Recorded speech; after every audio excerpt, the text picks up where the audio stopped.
Hello, Tom Vecchia here with the latest edition of the Armchair MBA. Going to do a quick live review of the Olive Branch. The Olive Branch is an excellent book. Going to review it. And the theme for today is can legitimate business people, entrepreneurs, career people, hey Teresa, and so forth, can you learn how to run a legitimate business by learning how mafia bosses operate? So let's get started. Again, the book is called The Olive Branch. It's by R.J. Roger, for those who may know him by his YouTube channel, which is the Black Handprint Mafia. So let's get started. So there's a copy of the book. It's available on Amazon. I'll drop a link below. Yeah, I'll give you a call. Hey, Gazoo. So Olive Branch is the 36 rulers of bosses. Basically, RJ looks into the Italian LCN, specifically the 5 families, and then he talks about specific things and rules that he put together, very similar to the 48 Laws of Power, if anybody has read that. So, number 1, use a skill man to your benefit. I know Marky Mark's going to love this. He's a business guy. He gives an example, like Luciano. I didn't have to love him, but to use him. So, number 1 is for any successful business needs to scale, needs Anthony, needs the right people on the bus, and you need skilled people to your benefit. If you think to go alone, you're nuts. The next rule, which I like a lot, is beware of a kiss. And this he quotes John Gotti. A guy brings you a basket, makes him a good guy, question mark. It makes him a MFer to me. Don't make him a good guy. It makes him a good guy when he's one of us. Yeah, you have to be aware of betrayal. I don't care what anybody says, whether you're in business, whether you're a creator, whether social media, whatever that is. You always have to be aware of the kiss. People come very often with kisses and hugs. Then they stick a knife in your back. The other key is know when your time is up, right? So I'm also myself. I'm in the process of selling my business. Selling one of my businesses, and I'm kind of sitting there saying, hey, you know what? When is it time to get out, right? Is it revenue? Is it profitability? Is it your passion for the business and so forth? And that kind of goes to know when your time is up. And again, he quotes Gotti again. Right now, I'm cursed. I'm stuck in this joint here, and that's the end of it. You know, Gotti admitted at that point he was done. He obviously put the reins over to, I believe, at that point, his brother, a ruling panel, and the same thing happens in business. Well, Big Lou, one of the big things is, when it comes to Cosa Nostra, you got to know when your time is up, and the same thing with business, right? So Marky Mark, he's doing well. He's in a hot area. He loves the business, but you know what? He maybe says, hey, he gets a buyout offer, and he's not ready, right? Sometimes when you attach yourself to a business too much and the business is good, you know in your heart, can you scale it? So that you say, you know what? I don't want to sell. But sometimes we fall in love with our businesses, almost as we fall in love with people. We decide not to sell, and there may be other competitors coming in. We may get tired. Our life priorities change, and so forth. So I thought that was interesting rules to know when your time is up. Rule number 4, kneel and kiss the ring. The boss is the boss. So here's the thing. I don't care if you're an entrepreneur. I don't care if your boss is your clients, right? If you're a business person, small business person, you may have external shareholders, maybe a bank, maybe an investor. You may be in corporate. You may have a boss. You may be in retail. You may have a boss. My point being is you always need to respect your boss. Now, you don't be dramatic and kneel and kiss the ring, but the boss is always the boss. I kind of like Joe Bonanno's quote that he uses here. Obedience to one's superiors was one of the duties of a family member. So the truth of the matter is you got to find out your role and your place. If you're a soldier in your organization, then act like a soldier, but always respect your elders, respect your senior people, respect your bosses. If you're an associate kind of part-time person and you want to get in full-time, again, don't just act like an associate, act like a soldier. You're a soldier, act like a boss. And again, I thought that was pretty cool in that sense. Rule number 5. And of course, running a family or business have many similarities. Salute. Absolutely. The government, yeah, the government showed us that they're the bosses over and over again, especially at the state level. But we will not stick to politics right now. Next up is mix with the soldiers. Keep a pulse on your operation. I love the Lucky Luciano. I'm going to do a quote from each chapter, but these are really good. Lucky Luciano said, I started to organize a whole effed up operation. It was a whole lot of business tie up, right? But in about 6 months, it had it running smooth as silk. So that's the thing, right? Think about it. He ran a global criminal enterprise, and he corralled people that basically have worked on a handshake. So that can be done. Boss is much more effective being a leader. That is true. And in leadership, I talk a lot about there's leaders. You could have leadership, which is like you do this, right? Which you can lead. You can lead by example. You can lead by talk. There's a whole bunch of ways. But nowadays, it's really about, hey, Yankees for life. Hey, Tommy Stiggs again. It's about followership, right? You have a business. You have your family. You're head of a family, your own family. Me, myself, I have 3 kids with 1 on the way. It's about followership, because if you do something and you say something and you have the authority over them to do it, they have to do it. If they're invested, they'll do it. So for me, followership is the best form of leadership. And he talks about mixing with the soldiers, keeping a pulse on your organization, and invest totally. Number 6, die by the rules you live by. You often hear about different, mob organizations. Hey, why did you flip? Well, the rules change. Why did you do this? Sometimes it's reasons, sometimes excuses. We're not going to get the semantics of it now. But the truth of the matter is you got to invest totally in whatever you're doing. I don't care if you're sweeping floors or if you're head of a $5 million company. You got to invest totally, and you got to set the rules, and you need to live and abide by the rules. Be vigilant of your rivals. It's okay. If you're too paranoid, it's no good. Okay? You're too paranoid, it's no good. But Great by Choice talked about productive paranoia. It's always good to be a little paranoid. And again, they call it productive paranoia, because you could always worry about your competition. You always worry about staying ahead. You always worry about innovating. So what you do from there, you actually go ahead and say, hey, you know what? There you go. I give you permission to use Lunky's name. Thank you, sir. Hey, again, Yankees for life. My opinion, the sandbag he did. No, Carlos, Tom, a new theory. We can talk about that later. Right now, we're just focusing on our the olive branch and the book. I talked to Vinny all as well. And again, Carlos, Tom, a new theory. We could always talk about it. I just want to choose not to talk about it now. I'm not dying for a rule. That's the point. You got to decide what rules you want to die for, which ones you're not. Be vigilant of your rivals, right? So people are like, well, I don't have competition. I don't pay attention to my competition. You know what? The truth of the matter is you always got to be vigilant in your market. You got to be vigilant in your competitors. You got to be one step ahead, but you got to always respect your competitors in order to stay ahead in business and also stay ahead in life. Number 8, now it kind of goes against what he said earlier. And if you read 48 Laws of Power, just like if you have the pleasure of reading 36 Rules of Bosses, you're going to see some contradictions. And that's, I believe, by design by RJ, because that's exactly how life is and business is. It's all filled with contradictions.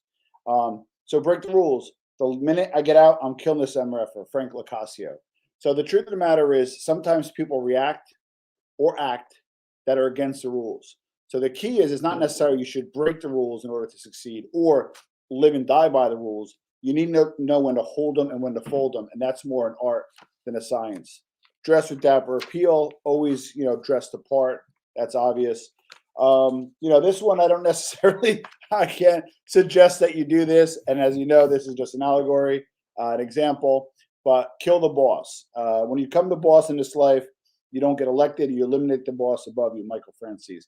There is some truth to that, but unfortunately, or fortunately, depending how you want to talk about it, in corporate, you don't have the ability to kill your boss. There's rules and laws around that, but there are ways to respect your boss. There are ways to admire them, learn from them, get mentorship from them in a sense, and then see if you know what, if that's a position that you want someday, and if you know what, they're in that position for a while, you could always get it somewhere else. That's why there's always a market, there's always a job market, especially in this job market. One thing, this rule I love is accept risk.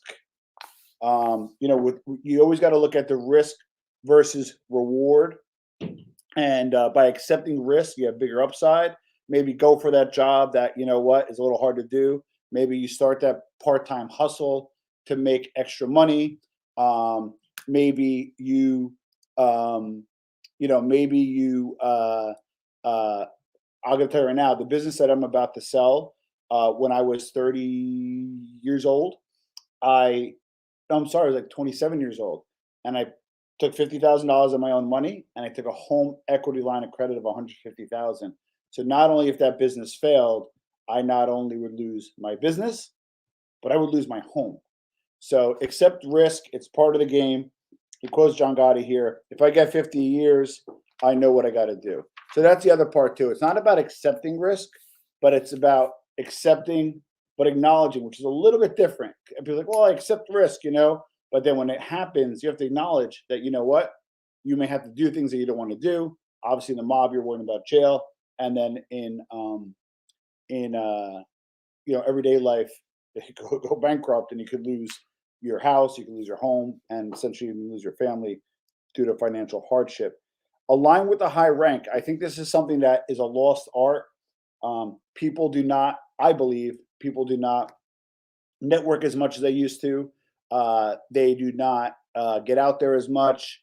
I know with like the pandemic, there was a lot of restrictions, and maybe offices were not open. But you always need to align with the high rank. I like what Joe Bonanno says here. It takes many stepping stones for a man to rise. No, none can do it unaided. That's the whole point, right? Exactly. Life is no fun if you don't risk anything. That's correct, Ryan. But that's the thing. You need people under you when you're in the top spot, and when you're in the bottom spot, you got to work to align with the higher rank. Speak nothing, mum's a word. I know Carlos Muniz agrees with that. And again, Carlos, I apologize to Vinny, so I want to make sure you're good. You're my guy. I never want you, out of anybody, upset at me because you're a good man and I respect you deeply. Speak nothing, mum's a word. Don't ever say anything. You don't want to get. Ironically, this was John Gotti. Don't ever say anything you don't want played back to you someday. So here's the thing, right? We're not gangsters, but in business, I've had loose lips. I've overshared information. I get emotional, and sometimes what happens is by sharing too much, you let your competition know, you let your naysayers know. And we talked earlier, people come with a kiss, not with a knife in your front. They come and stab you in the back. So you know what? Speak nothing, work through your actions, and it makes it a lot easier. Frankie Calabria, but I like that. Hey, Damon, how are you, sir? Damon, when Damon starts his businesses, I know he's doing a lot and projects. I think these rules apply. Just to reiterate, I'm doing a review of 36 Rules of Bosses by R.J. Roger. You probably know him as the Black Hand Print Mafia. Number 14, impose harsh rules. This is something that I'm guilty of. I've had people that worked with me. I tend to be too nice. I tend to let people go. And now I live by a simple philosophy: either improve or remove. You speak to them once, maybe give them twice. You could try the 3 strikes rule. At the end of the day, you either improve based on the discussion or remove, and remove quickly. Because good people help your life, and bad people hurt you in personal, in business, in finance, and the like. So I love this quote: "We don't break our captains, we kill them," from Vincent the Chin. Avoid routine. Obviously in the mob, that's obvious, but also routines also keep you complacent, and they keep you not as sharp on your game. The customers keep coming in, man. I'm trying to listen to 36 Rules of Bosses. Marky Mark, this is meant for you. Serve your customers. This will be there. I will download this as a regular video. And again, try to avoid routine. Keep a stash. Money speaks every language. That's obvious. I will say this: cash is king. uh, Shout out to our sponsor, JSV Capital. When you need money, reach out to JSV Capital. Loans without the broken bones. JSVCapital.com. Put a link below. But the truth of the matter is, cash is king. I like to run conservatively. I like to run lean. So when an opportunity to buy and acquire another business, or you get a unexpected lawsuit, or you have maybe somebody steals from your company, whatever that is, you need cash on hand to run a business. And cash is always king. That goes to the mob, and that also goes towards business. Loyalty is a canard or a rumor. Show none, expect none. I'd like to see what you guys think about this one. In this particular case, you know what? I think he's right. Unfortunately, you do get some loyalty in your life. I've been very fortunate to have some loyal people in my life, but that circle is very, very, very. I'm going to say very again, is very small. Quoting Lucky Luciano, when I looked around the neighborhood, I found out the kids wasn't the crooks. We were surrounded by crooks and plenty of them guys who were supposed to be legit, like the landlords, storekeepers, politicians, cops on the beat. All of them were stealing from somebody. So the truth of the matter is, we often expect loyalty from people that we're willing to give. That is often projecting. And the truth of the matter is, maybe hold off on some of the loyalty you give and put a high wall for the loyalty that you expect.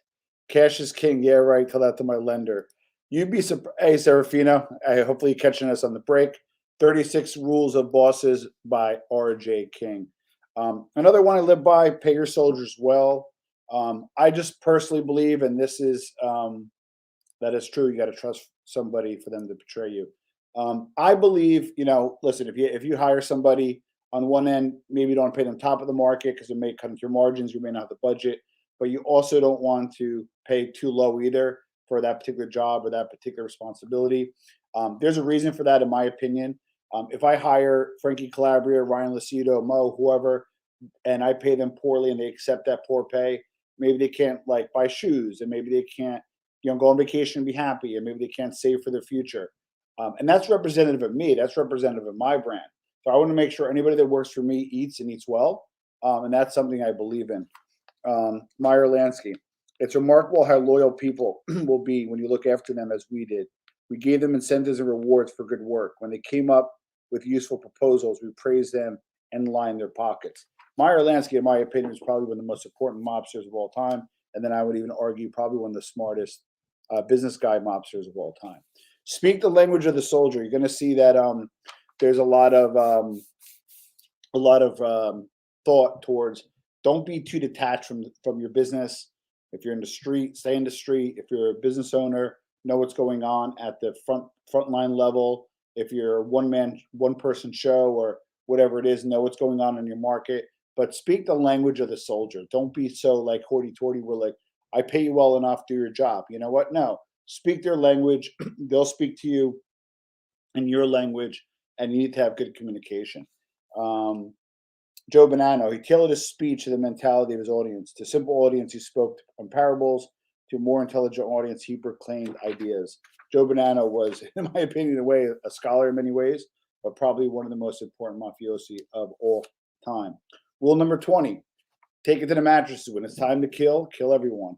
You know what? I do agree with that. And I'm not encouraging anybody to kill anybody, but when you have a person that you're trying to take head on, I believe in the scorched earth strategy. The truth of the matter is, if you leave a little bit of cancer, it grows back. That's why I believe in that completely. And I believe in the scorched earth strategy. So the name of the book is 36 Rules of Bosses by R.J. Roger. And again, has a great YouTube channel called Black Handprint Mafia. So 21, and again, although you don't want to share a lot of information and mum's a word, try to be honorable for your word, because your word is your bond. I don't care what anybody says, when the truth of the matter is you need to be honorable in your word, right? So me, I made a truce with somebody. They broke the truce, but I will not bring it up. I will not discuss it with them. I will move on. My point being is, if I shake hands with you uh, uh, uh, virtually or in person, the truth of the matter is I hold on to my word, and I need that in business, and that's just the way it is. Gas pipe Picasso, I did 40 years in the street with the worst effing people on a handshake, but we always kept our word. Number 22, and this is a critical one. And I really think this is one that is probably one of the more important ones um, between monarchs. That is true. But mafia leaders, absolutely. Take your bullet. Pain is to be embraced. How often are you in a relationship, are you in a business, or you're something, and you're doing something to avoid pain? But by avoiding the pain, you get deeper and deeper into the hole, right? Rip off the band aid, take your proverbial bullet, and embrace and move on. Next, now, although you do want to speak the language of the soldier, you do want to delegate. Rule 23 is applicable to keep your hands clean. Dirty work is for the underboss. Remember, if you're paying your soldiers and your people well, you need them to do their job. I mean, it's okay to speak their language. If you're a soldier, it's okay to network with the top people. But when you're in the throne and you're in the number one position, Rule 23 is right. Keep your hands clean. Dirty work is for the underboss. Frank Costello, I got to be careful of my associates. They accuse me of consorting with questionable characters. So the truth of the matter is, you just literally got to keep your hands clean. This is an easy one. Every man has a price. Just find out what it is and pay it, and they will do whatever you want. Take what's yours. Greatness is seized, not given. I hear so many people. Tom. I want to start that business. Tom, I'm going to be an entrepreneur. Tom, I want to do X, Y, and Z, and there's something that's holding them back. And the truth of the matter is, you got to seize greatness, not given. Just grow a pair of whats, and kind of get it, going. When you shoot the boss, shoot him in the face. No open caskets. That's pretty easy. The ends justify the means on 27, which again is something that you have to always look at. Make sure you're in the right market. Make sure you're in the right space. Make sure you're doing the right thing. The worst thing in the world, other than wasted money, is wasted time. Build relationships. Number 28. Well-charactered people don't need introductions. William Moretti. So it's true. I just think building relationships is a lost art. I kind of feel some parts of the book were, kind of a little bit old-fashioned in some ways. But you know what? They're there for a reason. I think RJ does a really nice job there. Rule 29: respect your public. I got a million people who, if they could come here to see me now, they would cry to be able to hear. Sorry, forgive me. I got a million people who, if they could come here to see me now, they would cry to be able to be here just to see me. That's John Gotti when he was in jail. So know your public, respect your public. Your public are your customers. Your public are your investors. Your public are your family in some ways, and you need to respect your public. And I think that number 29 is a great rule. Richard II had 5 people he tried to bring him to heel. He ends up having them killed or banished. The one that he didn't kill was his cousin, who eventually invades and usurped his crown. Salute. That is correct. Go with the scorched earth philosophy. Ends justify the means. In a corporate world, is a slippery slope. We need more ethical leaders in the business world. That's the exact point, Drito, and I appreciate that, because in corporate and when you're leading a group, you have to consider the ethics as part of the end justifies the means. Hey, we might hit our number that quarter. As a salesperson, you may load in your sales, right? At the end of the year, you may load in your sales, but you're going to sandbag your next quarter, right? Long story short, you need to be a person of your word. You need to respect and your word. And again, your public, and your public could be anybody, not necessarily be famous to have a public. Start early, be the boss in all endeavors. This is one I disagree with.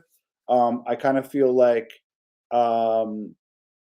personally that I think it's never too late to start. If you saw my interview with Paulie G, with his pizza slice shops, he has 7 places. And this may be not what RJ meant, but nevertheless, I don't think it's ever too early to start, especially in life. This is an easy one, 31. Control the purse strings. The boss sends the envelopes. I too wanted to make money, but it would be in my own fashion. Joseph Bonanno. So bottom line is, I'm looking at this and saying, you know what? You do have to control the purse strings. I remember when I first started my marketing firm back in 2014, 2013. I let somebody run a budget, and they had maybe, let's say, 500 to spend. For some reason, they raised all the different like parameters. Spent $25,000 in a weekend. It almost bankrupted me. So not only do you need to control the purse, which means control the money, but you need controls in place to make sure your people can spend money.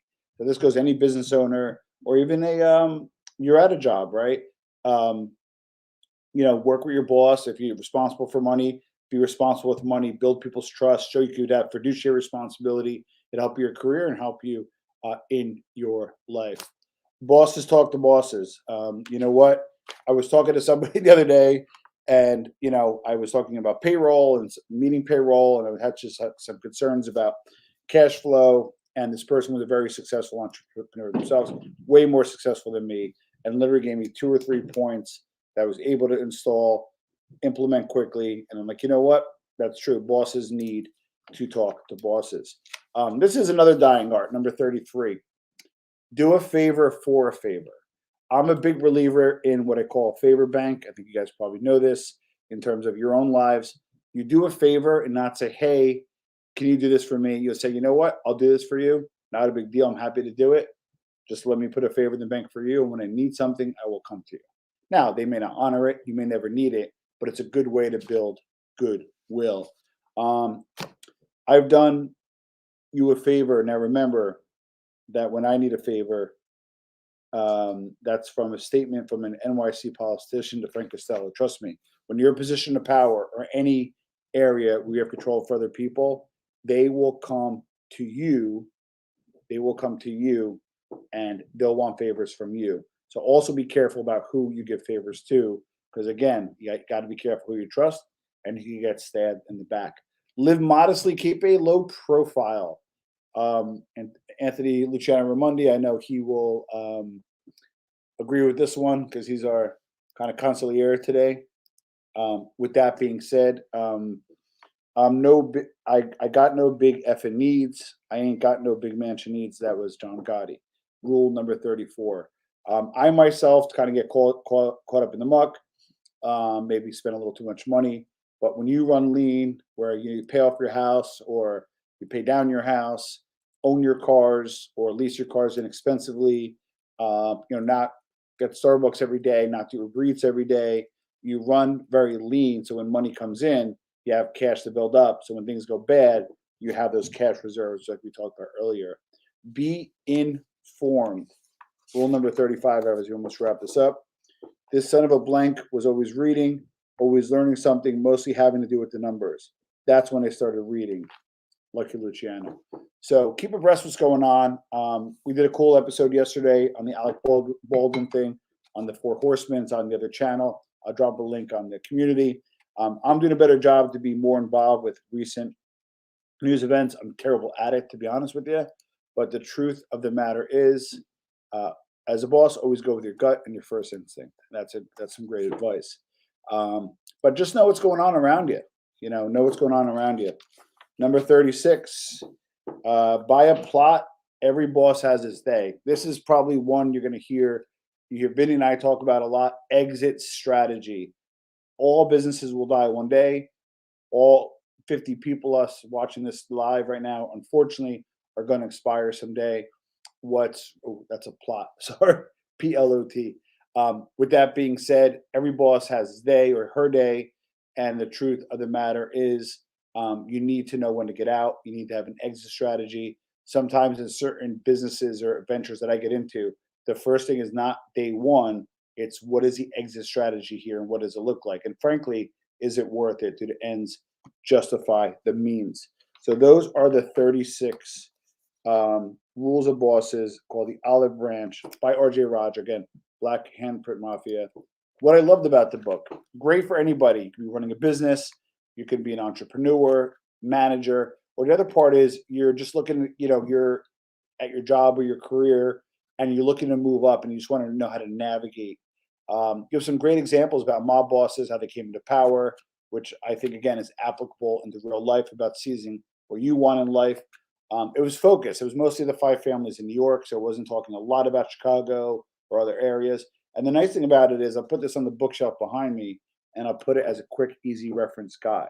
A lot of books I read, I'll read and kind of put away or maybe throw on the library bookshelf. But the truth of the matter is this is something that's ease and quick reference. I call this areas of opportunity. Areas of opportunity are areas that I think it could have been a little better. This particular book, I think he's working on an expanded book, so I'll probably address those there. I wish there were more examples of wise guys. I know it's a shorter book. It's his first book. It's self-published, so I get it. My first self-published book was only 94 pages, but I would like to see more examples. I would like maybe more updated of the five family references. Some of the older school guys were in there. Some of the newer school guys would have been cool. And I wish it was longer because I enjoyed it that much. It's actually a good compliment. I wish it was a little longer and I would have been a little much happier about it. So here's a summary. The mob is a business and business people, entrepreneurs, and even career job workers can benefit from reading this book. Highly recommended. So I'm going to give some props to my man, RJ Roger, Black Handprint Mafia, the Olive Branch 36 Rules of Bosses. I'm going to put this as a regular live to a video so you guys can replay this and watch. I highly recommend getting the book. I will put a link below. Thank you, William Perry. I really appreciate that. And I just think it was something different, something new. I just read Giovanni's Ring about the New Jersey mob. Is really interesting because a lot of people that I knew and grew up with were in the book and referenced. And I'm going to be interviewing the author this Friday. So I got to just confirm with him. So the cool thing about it is got some really stuff cool cooking for the channel. Yeah, he is really good. RJ is really good. And then on top of it, you guys speak, I listen. So getting back to interviews, going to be doing some book reviews, giving some business advice, some more mob stuff. Like I told you, go to a little bit out of the mob genre a little bit, but also have some really cool stuff popping up. So before I conclude, I'm going to keep this a shorter one for our normal videos. If you guys want to ask any questions or comments while you guys are on, it'll be great. Let me just see who's in. I am the excerpt. Oh, well, of course you are, because you were in it, Silvio Dante.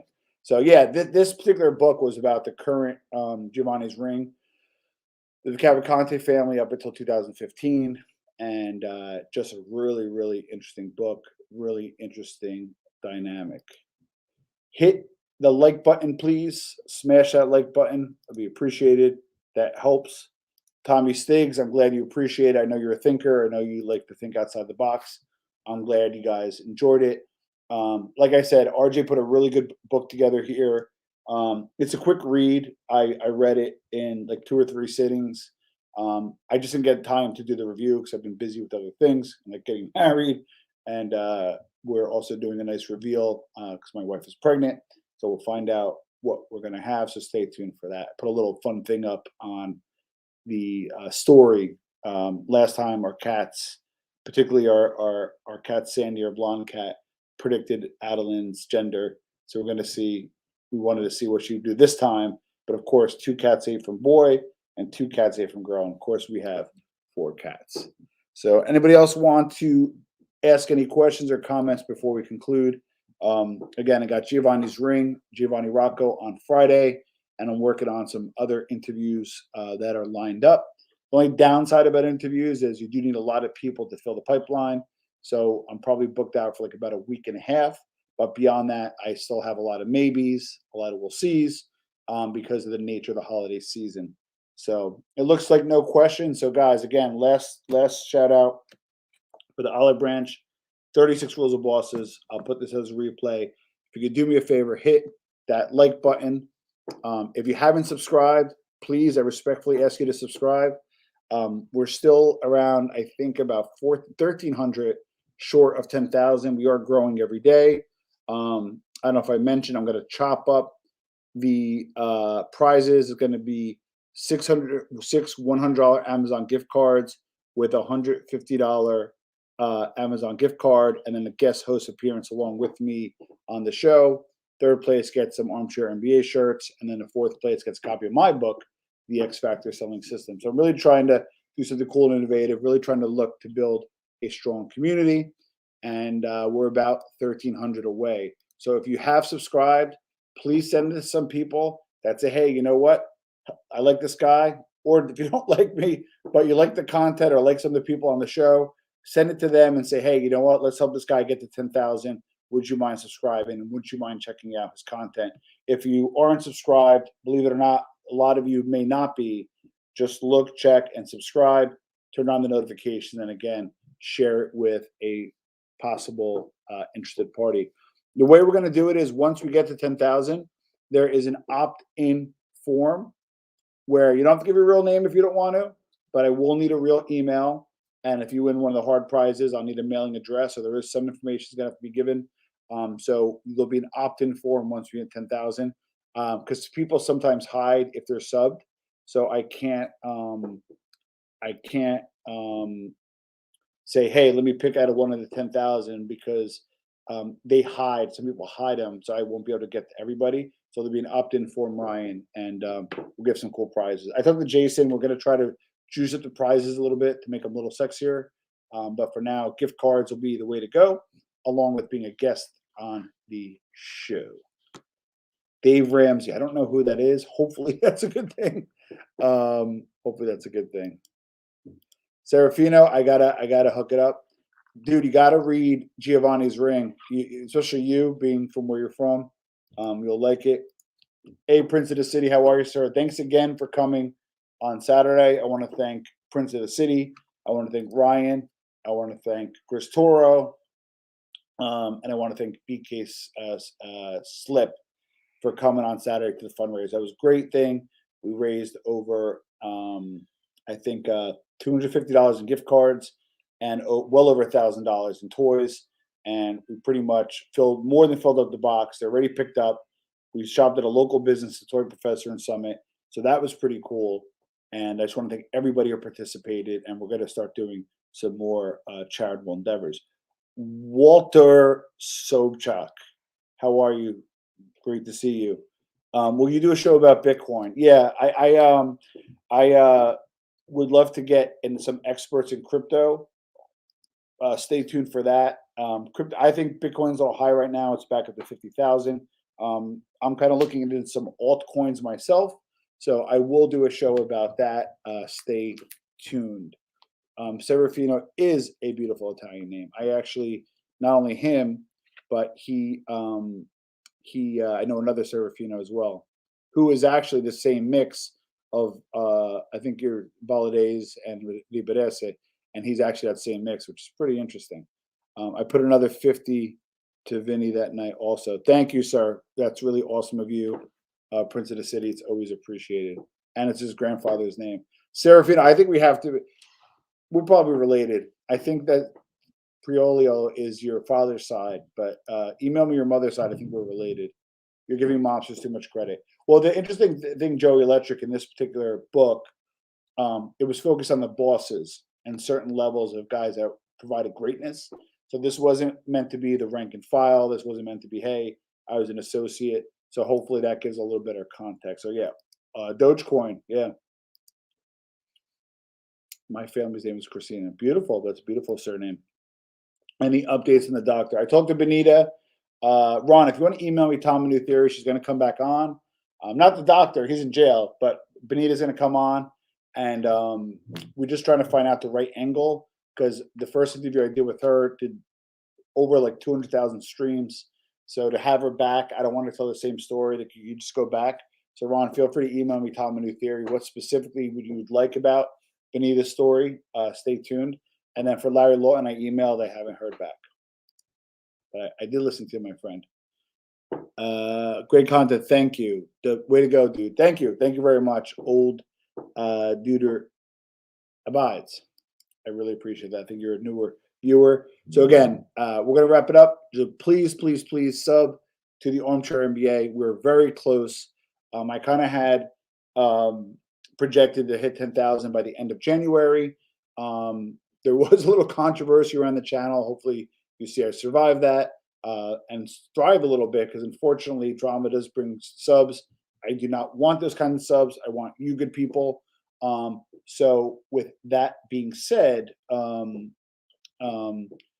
I'd like to get to 10,000 by the end of the month. I think it's doable, but I do need you guys' help. I cannot do it by myself. The more subs that we have, the channel has, the more views we get, because subs do relate to views no matter what you hear or say. They do. There's a direct correlation, and it gives me more resources to provide you some great content. I'm able to get some great books. I'm able to spend more time on these projects, and I'm able to give you some great content overall. So ciao for now. I really appreciate you guys and gals checking out the Olive Branch 36 Wheels of Bosses. And I'm Tom Vecchia, Armchair MBA, and I'm out.